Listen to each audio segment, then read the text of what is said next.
Welcome back to another episode of the Aquademia podcast. I'm your host, Justin Grant. And I'm Maddie Cassidy. And in this episode, we are sitting down with Steve Hart, who is the Senior Vice President of Market Development here at Global Seafood Alliance. Steve is going to be walking us through a little bit more than a sneak peek of everything that is taking place at this year's Responsible Seafood Summit in Bangkok, Thailand. Important things for listeners to know early on is registration for our event is open right now. So check out our show notes for easy access to the registration button. And this year's event is taking place from September 21st to 24th in Bangkok. Justin and I will both be there. Steve will be there. We would love to see you, meet you, hang out. It's going to be a great time. As a reminder, if you want to contact the podcast for any reason, you can do so by filling out our online form located at globalseafood.org/podcast. If you want to follow us on social, we are on Instagram, handle at Seafood Alliance. And if you enjoy this episode, the best way to support the show is by giving us a rating or review on whichever podcast platform you listen to us on. And we'll see you at the end. Welcome to the Aquademia podcast. Our diet is hurting the environment in myriad ways. I mean, we desperately need to eat more seafood. This is a pioneering industry with a whole lot of people who have really good ideas and a lot of experience and are unafraid. Aquademia is your go-to podcast for a fresh take on all things seafood.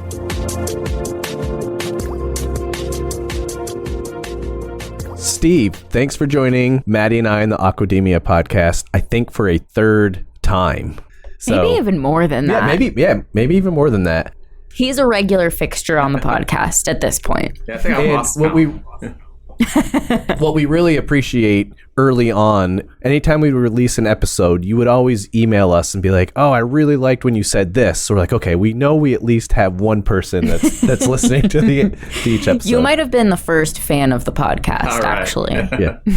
Well, I specifically remember messaging you about eating uni because that's my favorite seafood. And so long history there. That was a really interesting episode. That was, what was it, the top 10 odd seafood dishes? Yeah, or something like that. It was really interesting. But we're not here to talk about that today. We're going to be talking about where GSA is going to be going for the Responsible Seafood Summit in 2026, which is Bangkok, Thailand, which I'm excited about because I've never been there. And one of the perks of my job is supporting the event, so I get to travel wherever the event goes.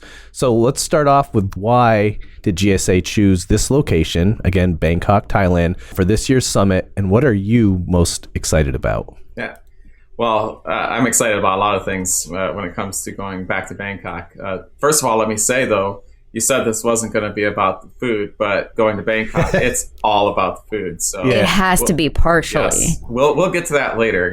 That's definitely going to be something I'll want to spend some time talking about. But when we look at why Bangkok, there's so much history in that city. And first of all, you guys might not know this, but my very first summit, which at the time it was called GOAL, but my very first conference I went to that was associated with GSA was in Bangkok in 2012.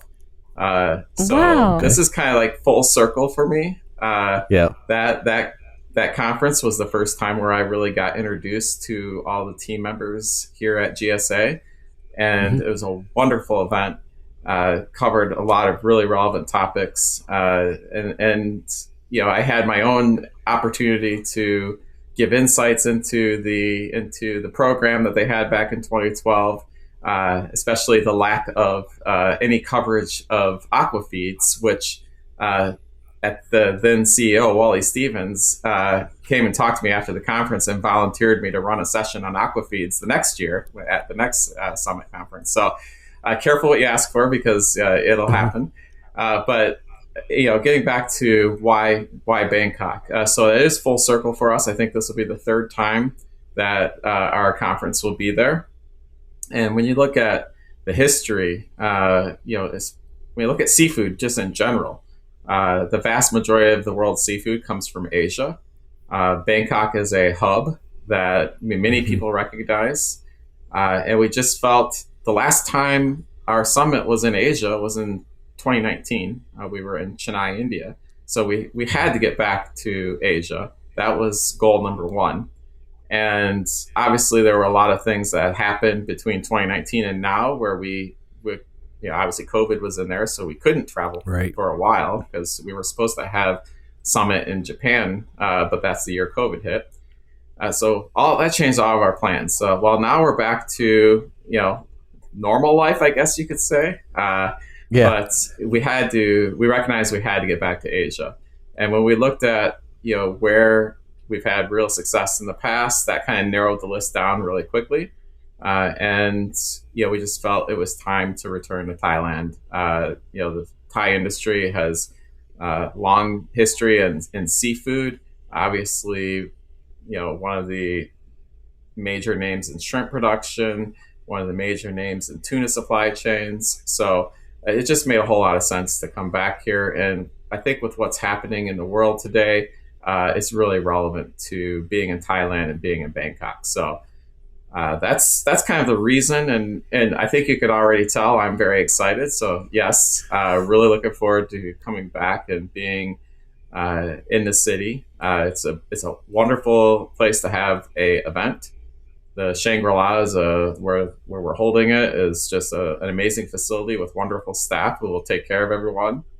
And I say kind of the hidden gem and what, it's probably not the primary driver why I'm excited about Bangkok, but something when I discovered in 2012, because that was my first trip to Thailand, the fresh fruit. The fresh fruit in Thailand is absolutely amazing. Anyone coming, you have to make sure you take some time to sample all the different varieties. I discovered so many new types of fruit I'd never had in my life when I was in Bangkok in 2012. And now whenever I can find those, like dragon fruit or jackfruit, I definitely make sure to buy that. And it always brings me back to 2012 Bangkok. Yeah. So for any of our listeners who haven't been to the Responsible Seafood Summit before, can you just give us a description of what is the general vibe like at the event and what can people expect once they walk in the door to the summit? Yeah, well, I think it's an amazing vibe and it's just a lot of excitement around it. I think you've probably have both heard this story already, but I'll share it with our viewers for any of those who haven't heard me tell it. I've told it so many times, a lot of our listeners probably have heard it already. But when I first came to the summit in 2012, I'm sure those of you who are involved in the shrimp industry know the significance of that year. That's when EMS devastated the shrimp industry around the globe. And I went to that summit in 12, and there was a whole session focused on what is this disease that's devastating our industry. And I came back to the summit again the following year, I think it was in Paris. And by that point, they had discovered what it was. It was this bacterial disease.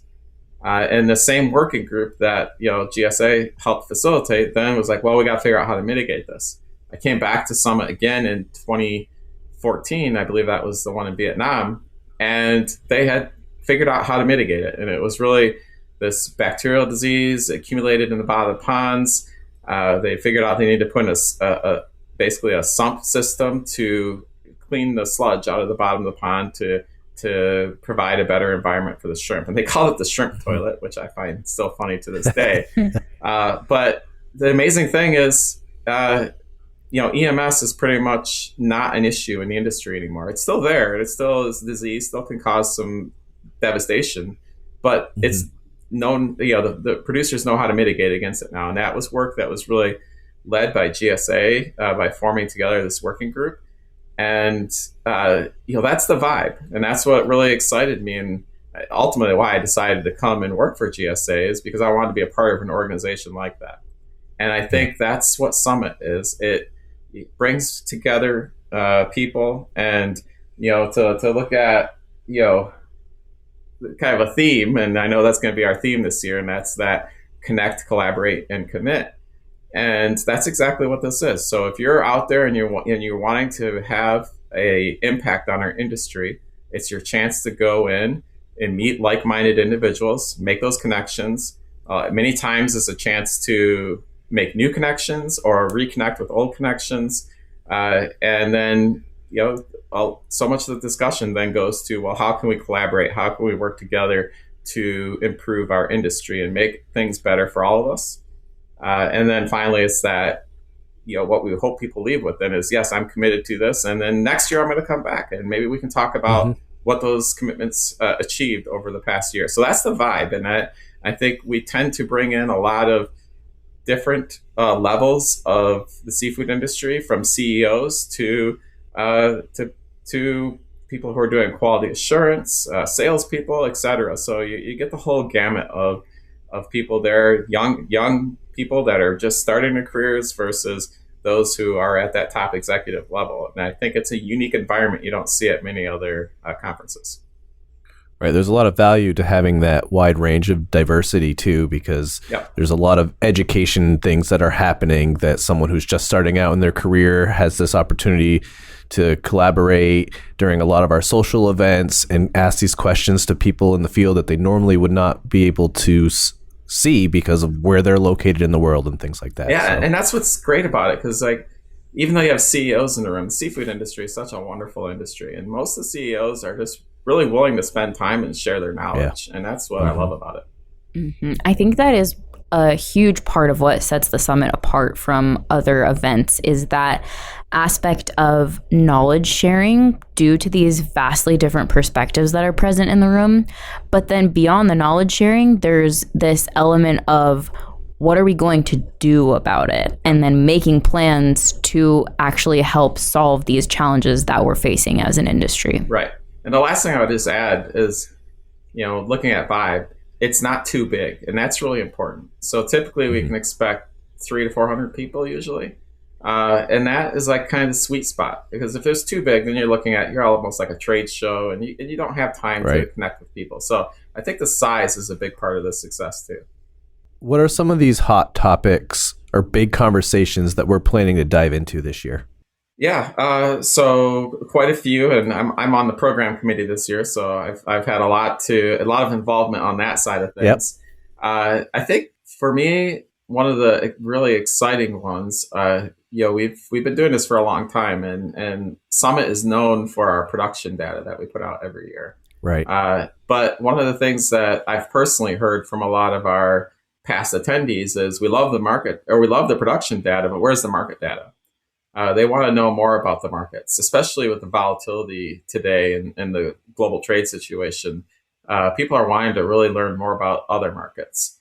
So that's going to be one of the focuses this year. We're going to have a whole session focused on what are some of those other markets, what's happening in there, what are consumer preferences in those other markets, particularly looking at Europe, Asia, and Australia. Of course, we'll have information about the North American market too, because so much seafood is sold there. But really looking at what are some of those options and looking at into diversification. So I'm really excited about that. We're going to have sessions on aqua feeds. That's a huge issue right now because of the global supply of soy products and fish meal and fish oil, and just some of the prices have just skyrocketed. So be some interesting conversations on those and what are some potential solutions. Now, let's remember, Global Seafood Alliance, we work with all seafood. So in addition to that, we're going to have a session focused on tuna that is going to look at a lot of the work that's been going on to help promote more sustainable practices in tuna fisheries, particularly around labor practices and Wi-Fi access on vessels. So there's going to be a little bit of everything. We're going to cover topics like animal health and welfare. We're going to look at shrimp production. Or look at tilapia production. So there's just a whole lot of, I think, really interesting topics. This year, we took a little bit of a different approach. So day one is going to be a half day, and that is going to focus on kind of the big global picture. And then as the day progresses towards the evening, we'll go from that global picture to more of a focus on Thailand, since that's our host country. And then day two will be a full plenary day, a really exciting opening keynote presentation from Seafood Task Force. And then we'll move into those production data, which everyone is used to, and then go through several of those session topics that I just talked about. And the key thing about that is those sessions will set the stage. And then day three, what I'm particularly excited about, we're going to have 4 deep dive sessions that will be running at the same time. There will be one focused completely on shrimp production. Another will be focused on wild harvest. Another will be focused on aquaculture. And then the last one will just be a general all seafood. And each of those deep dives, what they're tasked with is taking the content that was set on that stage during day 1 and day 2, and then bringing it down into very specific conversations and what are solutions and what are those commitments that we can look at moving forward. So it's a little bit different approach to what we've done before, but I think it'll be well received, and I'm really excited about that. Yeah, I'd agree. That is, I mean, we've always had breakout sessions, but the way that this is formatted is I wouldn't say it's unique to conferences, but it's a different approach that we've done in the past, and to allow people to get like this basic overarching view in the beginning and then be able to hone into more specifics at the later on day 3 is I don't know, for me if I was an attendee, that would be really appealing. Yeah, it gives you an opportunity to customize your experience too, right. Yep, which exactly. is a nice touch. This episode is sponsored by Veramaris. Their vision is bold, reshaping how the world is nourished with omega-3. By pioneering new ways to deliver essential nutrition, Veramaris supports the aquaculture industry in closing the omega-3 supply gap. Through resilient innovation, they produce high-quality EPA and DHA directly from natural marine algae, providing farmers with a secure, reliable supply to raise healthier fish. Earning trust in every drop of algal oil, Veramaris makes sustainable growth possible today and tomorrow. Learn more at veramaris.com and give them a follow on LinkedIn.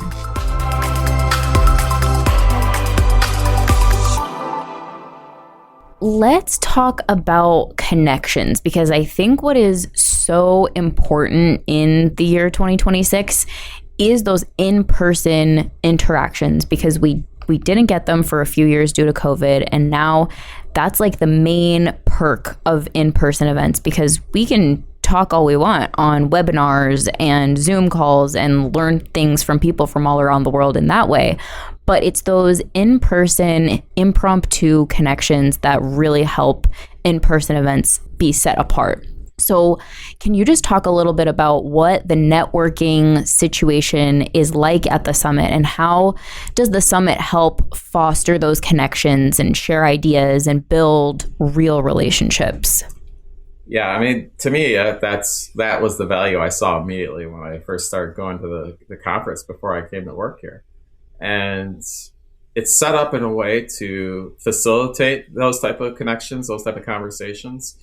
First of all, there's an app that everyone will be able to access that lists out all attendees, and you can go through and see who's there, and even reach out through the app to try to connect with people. I mean, let's be honest, though, a lot of people don't do that. But it gives them a chance to see who's there, and then they know who to look for. And that I think is really important. And then we build the program around social networking. So every morning there's a breakfast opportunity there to look for people and sit down and talk with them, and very casual atmosphere. And then we build in extended coffee breaks throughout the day. There's a lunch break every day. So again, it just gives that opportunity for people to find time to look for those who they want to connect with. And then in the evenings, we have receptions. And I think those are really critical, and a great opportunity to go up and introduce yourself to new people and start those conversations. So the whole thing is built around that social networking. But in addition to that, from a GSA perspective, we're going to have, probably 20 or so people there that represent GSA. And that's a really nice thing about that, because our network is really big. And if there's an attendee who say they want to meet someone who they don't know, they've never met them, good chance that someone within GSA knows that person. So they can connect with us and say, hey, could you give me an introduction to this person? I've been really wanting to meet them. And sure enough, one of us will know them and bring them together, let them connect. We can completely bow out of the conversation in that part and go find someone else to connect. But if it's not GSA, there's someone else that you're going to know at this conference who is going to know the person you want to meet. So it's that again, I think it gets back to what I mentioned earlier in terms of the number of people there. It's not too big. So, you're going to be able to find who you want to meet. There's plenty of opportunity built in to connect with them. And then on top of all that, we have industry tours on that Thursday after the program is over. And again, you're getting out there, going and visiting interesting locations throughout Thailand. And there's going to be people on that tour with you who are going to be like-minded. You're going to spend a lot of time in a bus together getting to those locations. So it's a great opportunity to even like sit next to someone on that bus and connect. Right. So one of those unique experiences that kind of sets the summit apart really is those field trips. I don't know how much you can say about them yet, but if you could, can you walk us through this year's field trip opportunities? Yeah, I mean, not a whole lot yet because a lot of them are still being finalized. But what I can tell you, for those who, after 3 days of program, have had enough of talking seafood business, we're going to have a culinary tour, which will give people the opportunity to actually, collect ingredients and prepare their own dishes. That sounds pretty exciting. I wish I could do that one because I love That's right up your alley. Yes, Steve's a foodie. and I love cooking, and especially I do a lot of Thai type recipes. Even last night I made a red curry with pangasius and shrimp. So it was I loved it. Did you post the photo? Usually you post photos. Oh no, I didn't last night. I'm sorry. So yeah, but it was my family enjoyed it. It was very good. But so that'll be one experience for those, like I said, who have like, okay, I've had enough of the business side. I want to do something a little bit different. Right. But then will have the opportunity to, for those who are interested in the feed side of things, there'll be an opportunity to go in and tour a feed mill and kind of see the operations there. We'll have multiple tours to different types of farms, shrimp farms and tilapia. And then on the wild harvest side, we're going to have the opportunity to take people out and kind of see how those wild supply chains work in the marketplace, how product gets from vessel to the market. So there's a little bit of everything for the attendees, and when they sign up, they'll get the chance to choose. I think it's one of 5 different tours that we're offering this year. So. A little bit of everything. The only thing I'll say is because it is in Bangkok, there is a lot of traffic. So you got to remember, you're gonna be on the bus. They're full day trips. Trips. But again, that's a great opportunity to meet new people and sit and talk as well. Yeah, that's such a good point. I might have mentioned this on a previous year talking about the summit, but I went on a field trip after what was goal, but the summit in Ecuador in 2018. And I'm still in touch with almost everyone that was on that trip, and it's just a great way to meet people. It's like a lot more casual, and like Steve said, you're stuck in a confined environment on the bus with them, so it's easy to make friends with people, especially when you're doing something fun and interesting like that, being out in the field. Last year I did one of the tours. We're in Colombia, and we got to go on a canoe trip through mangroves and then go out and do some artisanal fishing with nets, and just an absolutely amazing experience. I shared a canoe with one of the ladies that was there from Walmart, and we just had a blast. And she's left Walmart since then, but she's just someone still to stay connected with, and we'll always have a good laugh at going out there and kind of canoeing through these mangroves. It was exciting. So if someone is on the fence about coming to the summit this year, what would you say to get them to pack their bags and book that ticket to Bangkok? A couple things. And I'll get to the food in just a second because I promised I'd come back to the food. But I am really excited about the whole content of the program. But on day one, we're going to hear from 3 different top executives. The first one will be Tam Lin from Bin Wan, the CEO of Bin Wan. We're going to have a seaside chat with her and just kind of sit there and pick her brain and kind of get her view on how to deal with the market volatility. We're in an age now where it's not just about the edible portion of the fish that we're producing. It's what do we do with the rest of that product, and how do we utilize all of that? So I think for those who are in the business, who are wanting to get insights, hearing from someone like Tam will be very exciting. We'll also have Daisuke Yasuda from the president of Umios. For those who aren't familiar with Umios, you probably know the name Mahara Nichiro. They just rebranded in March to Umios, so that is their new name, and one of the largest seafood companies in the world. So their president is going to give a short presentation, and then again a seaside chat where we're going to pick his brain and look at how are they approaching the market now and looking at volatility and what are they doing to hedge their bets to grow their business. So and then as we get into the close of day one, we're going to hear from the CEO of Thai Union, Tirapong, and that he's going to be receiving the Lifetime Achievement Award for his long history of excellent work he's done to promote seafood and responsible seafood production. So on that, just day one, the audience is going to hear from three of the most recognized and top executives in the seafood business. So that alone, I think, is worth the price of admission to get your ticket and show up. I've already talked about a lot of the other program content and the networking opportunities. So, if that doesn't get people excited, then the food will, and that's kind of what I'll close with.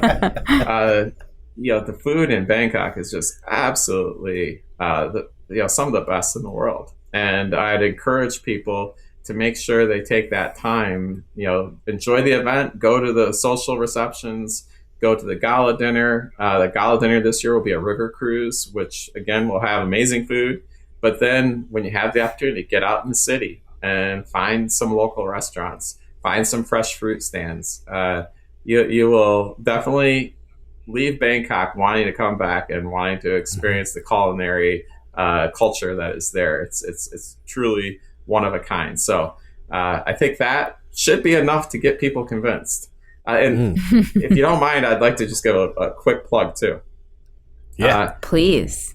In addition to my time at GSA, I'm also on the board of directors of the Seafood Nutrition Partnership.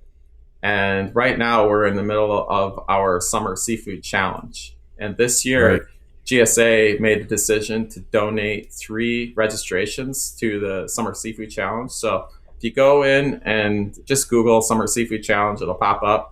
And you can go and bid on one of those 3 registrations, or there's a buy it now option too, which that buy it now is a discount to our current rate for registration.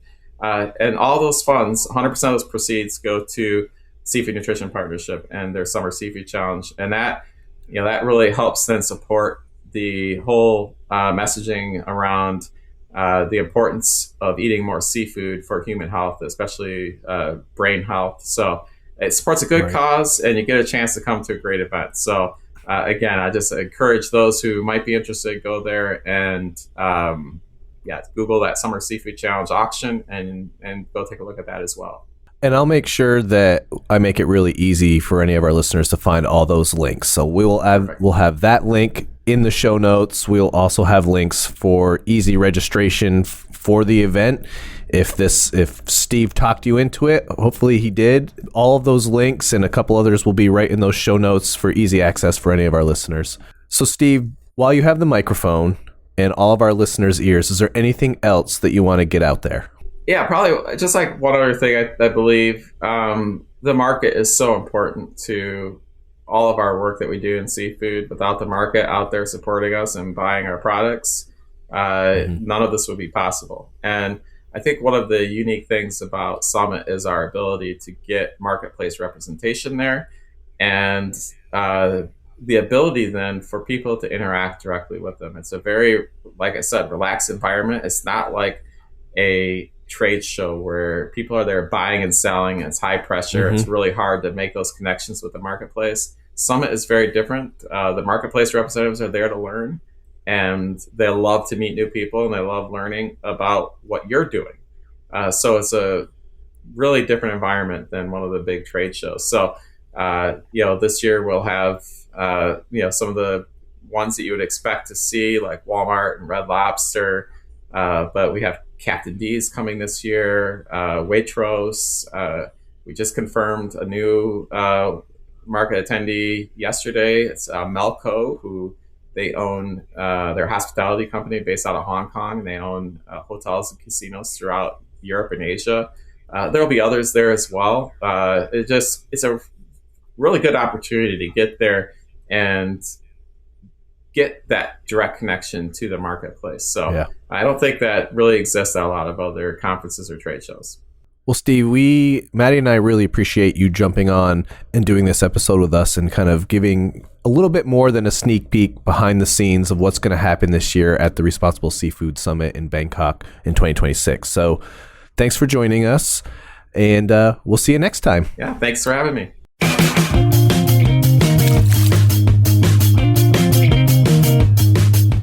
Folks, that was our conversation with Steve Hart. I hope you enjoyed it. As a reminder, go to those show notes. There's an easy link right there for the registration button. Be sure to check out our field trips as well during the registration process. There are some really cool trips taking place at this year's event. If you want to contact the podcast for any reason, remember we have an online form which is located at globalseafood.org/podcast. We are on Instagram. You can follow us at Seafood Alliance.